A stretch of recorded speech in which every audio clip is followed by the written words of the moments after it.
Nag-trending talaga si Kim Chiu because of her Filipiniana gowns. Talagang alam mong pinaghandaan ng Grand Finals. Mga Grand Finals talaga ang outfit ni Kim Chiu. At yun palang ang hangang-hanga na ang mga fanay, hindi lang Kim Paulandia, kundi mga fans talaga, yung mga tinatawag nating mga regular na fans lang or yung mga regular na nanonood lang ng 8 Showtime. But anyways, sino ba naman kasi ang hindi magkakagusto sa outfit ni Kim Chiu na by the way, super trending siya sa dami nga ng ganap, yun nga katulad ng sinabi ko na nag-trending siya at talagang makikita nyo naman, eto, in-screen grab ko yan para wala kayong para may pruweba, may resibo. Kim Chiu dazzles in Filipiniana gowns at tawag ng tanghalan finals. Sa X yan, nasabi, during Saturday's grand finals of the long-running singing contest on its Showtime, Kim Chiu hosted in 2 stunning Filipiniana gowns, one white with butterfly sleeves and pearl details, then a bold red-white with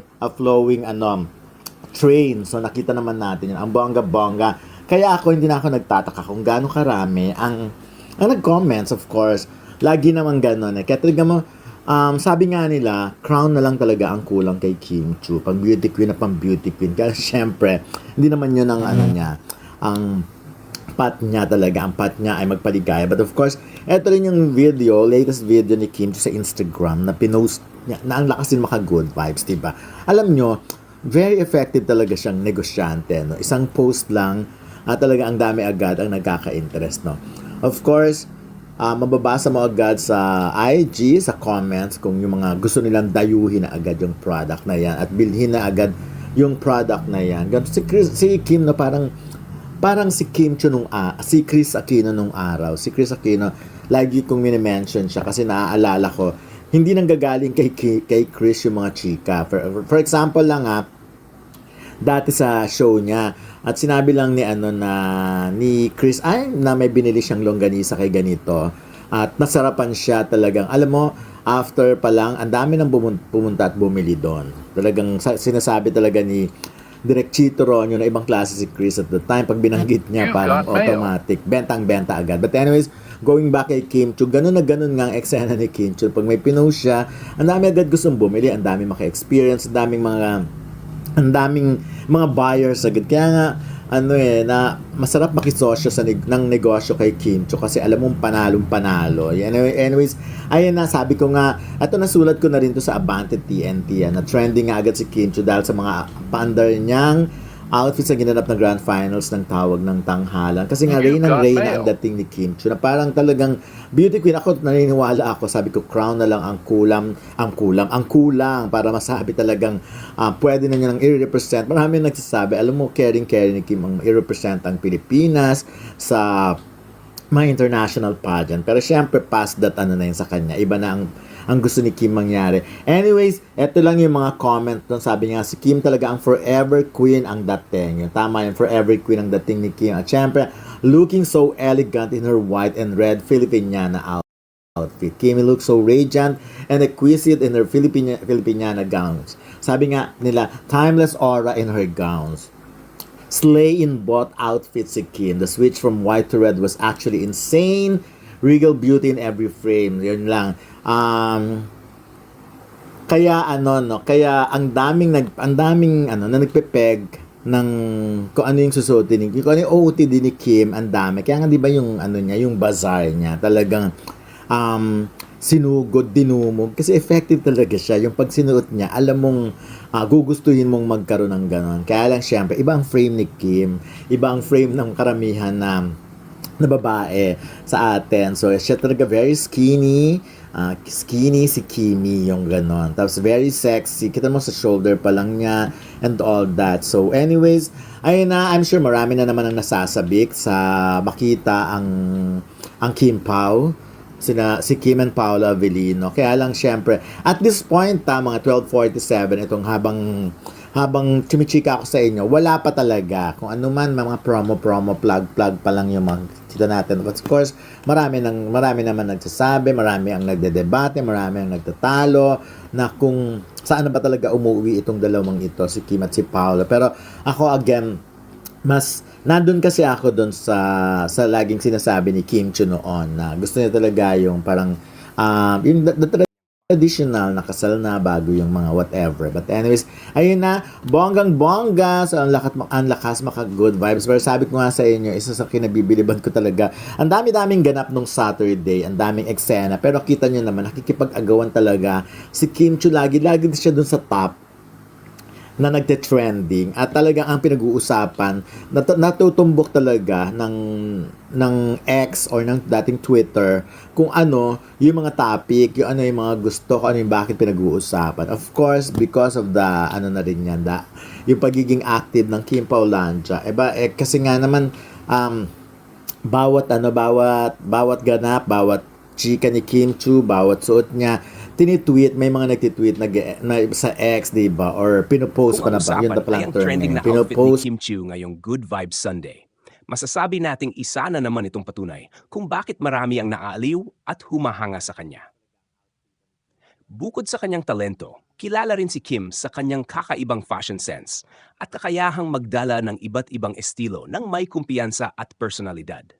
Kapag nagti-trending ang kanyang mga outfit, hindi lamang dahil sa damit mismo kundi dahil sa positibong enerhiya at good vibes na dala niya sa kanyang mga tagahanga. Marami ang natutuwa dahil palagi siyang mukhang masaya, relatable at marunong makisabay sa mga uso habang nananatiling totoo sa kanyang sariling estilo. Sa panahon ngayon na maraming negatibong balita sa social media, nakakatuwang makita ang mga ganitong usapin na nagbibigay ng kasiyahan at inspirasyon sa mga tao. Ipinapakita rin nito kung gaano kalakas ang impluensya ni Kim sa publiko, lalo na sa kanyang mga tagahanga na laging nakaabang sa kanyang mga bagong proyekto, posts at fashion choices. Sa kabuuan, ang trending na pasabog na outfit ni Kim Chiu ay isa na namang dahilan upang mapasaya ang kanyang supporters at magbigay ng positibong vibes ngayong linggo. Ang mahalaga ay hindi lamang ang suot niya, kundi ang saya, kumpiyansa at magandang impluensyang naipapakita niya sa marami.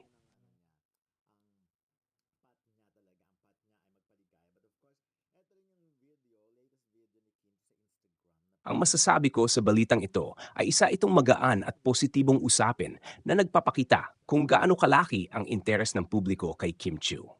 Kapag nagiging trending ang kanyang outfit, hindi lang ito tungkol sa fashion, kundi tungkol din sa personalidad at karisma na kanyang ipinapakita sa mga tao. Nakakatuwang makita na sa bawat paglabas ni Kim, marami ang nagbibigay pansin hindi lamang sa kanyang pananamit, kundi pati sa kanyang masayahin at positibong aura. Dahil dito, nagiging inspirasyon siya sa maraming tagahanga na maging kumpiyansa sa kanilang sarili at ipahayag ang kanilang personalidad sa pamamagitan ng kanilang sariling estilo. Isa rin itong patunay na nananatiling malakas ang koneksyon ni Kim sa kanyang mga supporters. Kahit simpleng outfit post o Sunday look lamang, nagagawa nitong makabuo ng masayang usapan online. Ipinapakita nito na may natural siyang kakayahang magpasaya at magbigay ng good vibes sa kanyang audience. Gayunpaman, mahalagang tandaan na ang tunay na sukatan ng isang tao ay hindi lamang ang kanyang panlabas na anyo o pananamit. Mas mahalaga pa rin ang mabuting pag-uugali, pagiging professional at ang positibong impluensyang na ibibigay niya sa iba. Sa aspetong ito, marami ang naniniwalang si Kim ay patuloy na nagbibigay ng magandang halimbawa sa kanyang mga tagahanga. Sa kabuuan, kung ang balita ay tungkol sa trending na pasabog na outfit ni Kim Chiu, masasabi nating isa itong masayang paksa na nagpapakita ng kanyang impluensya sa fashion, entertainment at social media. Nagbibigay ito ng saya at good vibes sa marami, lalo na sa kanyang mga tagahanga na laging sumusuporta sa kanya sa bawat hakbang ng kanyang karera.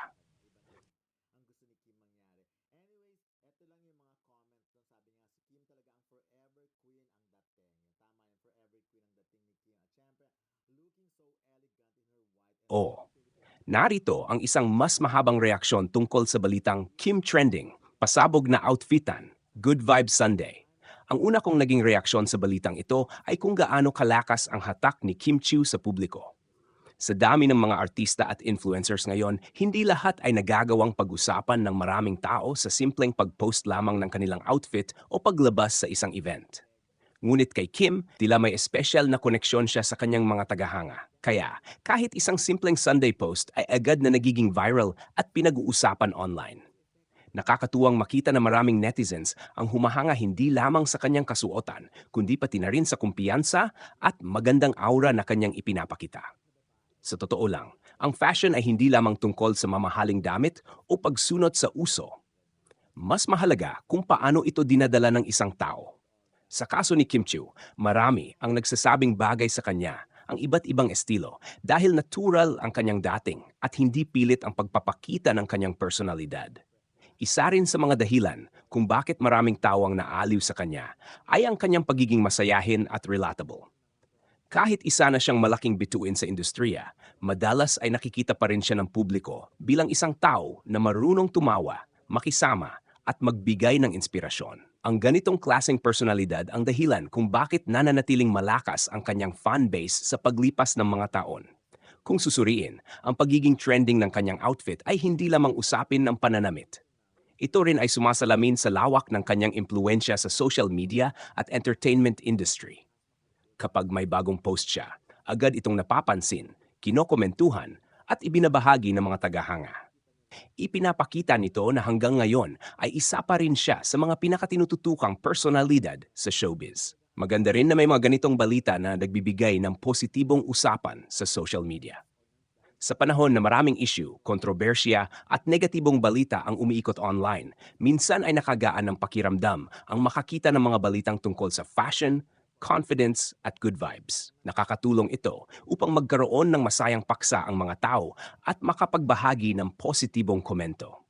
Gayunpaman, mahalaga ring tandaan na ang tunay na dahilan kung bakit maraming tao ang sumusuporta kay Kim ay hindi lamang dahil sa kanyang panlabas na anyo.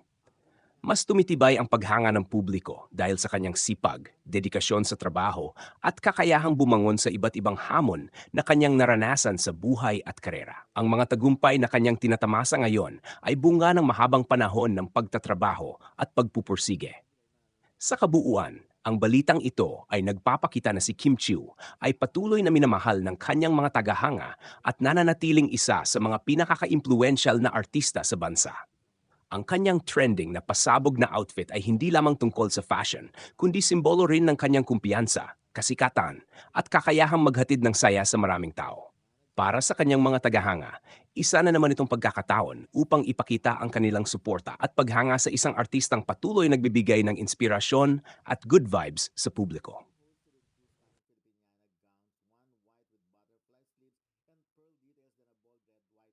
Marami pang maaring maidagdag sa balitang ito tungkol sa trending na outfit ni Kim Chiu una. Ipinapakita ng ganitong uri ng balita na hindi lamang artista si Kim, kundi isa rin siyang fashion influencer sa mata ng maraming netizens. Sa tuwing may bago siyang outfit, hairstyle o fashion statement, agad itong napapansin at nagiging paksa ng diskusyon sa social media. Dahil dito, nagiging inspirasyon siya sa mga taong naghahanap ng ideya kung paano magbihis ng may kumpiyansa at personalidad. Pangalawa, makita rin dito ang matibay na suporta ng kanyang fanbase. Sa loob ng maraming taon sa industriya, nananatiling aktibo at masigasig ang kanyang mga tagahanga sa pagsubaybay sa kanyang mga proyekto, posts at public appearances. Ang pagiging trending ng kanyang outfit ay patunay na marami pa ring interesado sa kanyang ginagawa at patuloy na sumusuporta sa kanya. Pangatlo, ang ganitong mga balita ay nagpapakita rin kung gaano kalaki ang impluensya ng social media sa kasalukuyang panahon.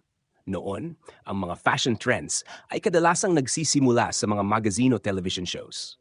Ngayon, isang post lamang ng isang sikat na personalidad ay maaring maging viral at magbigay ng inspirasyon sa libu-libong tao sa loob lamang ng ilang oras. Maaari ring tingnan ang balitang ito bilang patunay ng patuloy na pag-unlad ni Kim bilang isang public figure. Bukod sa kanyang pagiging actress at host, nagiging simbolo rin siya ng confidence, positivity at self-expression. Maraming tagahanga ang humahanga sa kanya hindi lamang dahil sa kanyang itsura, kundi dahil sa paraan ng kanyang pagharap sa mga hamon at sa kanyang kakayahang manatiling positibo sa kabila ng iba't ibang isyung kanyang kinakaharap. Sa huli, ang pinakamagandang maigdag sa balitang ito ay ang paalala na ang tunay na kagandahan ay hindi lamang nakikita sa pananamit. Mas nagiging kahanga-hanga ang isang tao kapag sinasabayan ito ng mabuting ugali, pagiging totoo sa sarili at positibong impluensya sa iba. Ito marahil ang isa sa mga dahilan kung bakit patuloy na minamahal si Kim Chiu ng kanyang mga tagahanga at kung bakit anumang suotin niya ay nagiging espesyal sa paningin ng marami.